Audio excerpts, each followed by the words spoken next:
I see familiar faces. That was a good picture. Oh, really? Wow.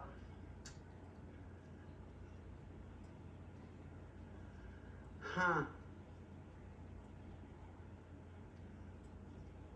I've read this not that long ago about, I didn't see it till about 2 weeks ago, and he's been gone 5 years. Thank you for this. Thank you very much. I appreciate that. John was the king of one-liners. He was very funny. He was always a great kid. We got along fine. John turned into a wonderful fabricator. He was as good at what he did as anybody on any of the other teams, and yet he never got that boost in his career. He needed more friends that he didn't have out there. I think it bothered him a great deal that other crew members on our team didn't side with him, didn't back him. You know, it's like he wasn't part of the buddy system. I think it was mainly because it's Shirley's kids, you know, and he wanted to eventually drive. It seemed like he always had struggles. John, I always fought for him because, you know, you see a lot of guys who were overshadowed by their dad, the whole thing was dads. John had this successful, popular mother. That just had to be tough on him because of how could you ever get up to that level? John ran into trouble with the alcohol, far beyond the point that I was even aware of. Had no idea, no idea. I blew it. I was so involved in what I did. I missed it. When I finally got a wind of it, how bad it was too late. It was a terrible loss to her, you know, when he died. I don't think he's ever got over that. I miss him every day. I would give the world for John. I would give me for John. 2003, we had talk of me, you know, putting it to bed, and we knocked him dead with the Last Pass tour, every place we went. That had to be probably the toughest moment of her entire race career, is making yourself say, okay, it stops here. This would be something very hard to say goodbye to, because it's your life's work. You've sacrificed a real life and friends and family to go do something that you believe in and that you love. And when it comes to a close, it's definitely something that someone would struggle with. I think she did it with such grace. It almost could have been called the Last Laugh Tour, because she wound up having the last laugh on everybody. The NHRA people, the Garlets, the Colettas, people were out there and had raised her to such a pedestal because of what she had done and the way that she had done it and the obstacles that she had overcome. It was really pretty cool. She posted a 327 mile per hour speed during that 6-race run.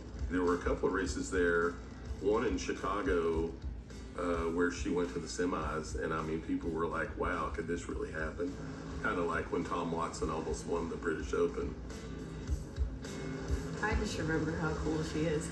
Like getting in the car at that stage in her life and going out there, all eyes are on you, every TV camera in the place is on you, every fan is watching you, and she went out there and she nailed it. And I can't imagine the emotion associated with that for her. We went to the World Finals, it was over. And I miss it every day. It went that fast. You used to go and watch you race at Pomona. Pomona, yes, yeah. What she achieved from virtually nothing to when she finally hung up her helmet, she had a tremendous following. We were so excited to come see her and just meet her for the very first time and shake hands with her. I was wondering what made you want to be a racer. You've got little kids coming up now that most certainly never saw her race. I've been in the sport since the 50s, you know, well before you were born. Shirley's Kids is a charity. It was founded by a Houston, Texas businessman who was a drag racer. The concept was we build it around children in the racing community, the drag racing community, with some need medical, financial Whatever, Shirley embraced it. NHRA embraced it. I'm lucky he named the foundation after me. And Shirley Muldowney wins it by about a car length. I think we can all do our best to fill her shoes, but there will never be another Shirley. There'll never be another Shirley. She's tough. She had to be, and she's got a lot of bruises and scars. For the sport's sake, I'm glad it was me. Because I didn't give them even one chance to discount me. You know, I was there and I wasn't going anywhere. She's not just a woman who drove a race car. She's a race car driver who is a woman. All of the things that the girls are doing now to promote women in motorsports and so on and so forth, Shirley did all that by herself.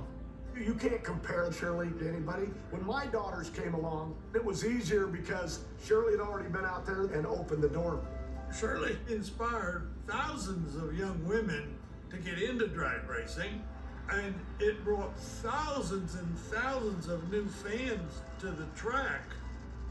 The girls, they come up to me and they say wonderful things to me.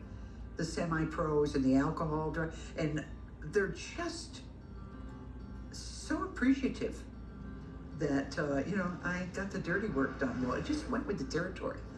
That was there. I had no choice, either hang in there and, you know, fight back or lose.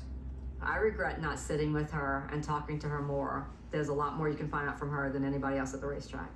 And you get her out of the race scene and you break down that harder outer shell and you find out who Shirley Muldowney is.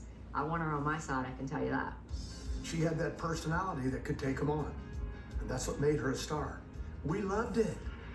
Shirley Muldowney, in my humble opinion, is the greatest woman race car driver that ever lived and maybe ever will live. I'm talking about all kinds of auto racing, not just drag racing. You got big shoes to fill to say that I am better than Shirley Muldowney. John reminded me of, I was the only female sports figure to compete solely against men in any form of anything and bring home a championship. Think about this, Ma. Think about this. I said, really, that's really something. I'll stand on that.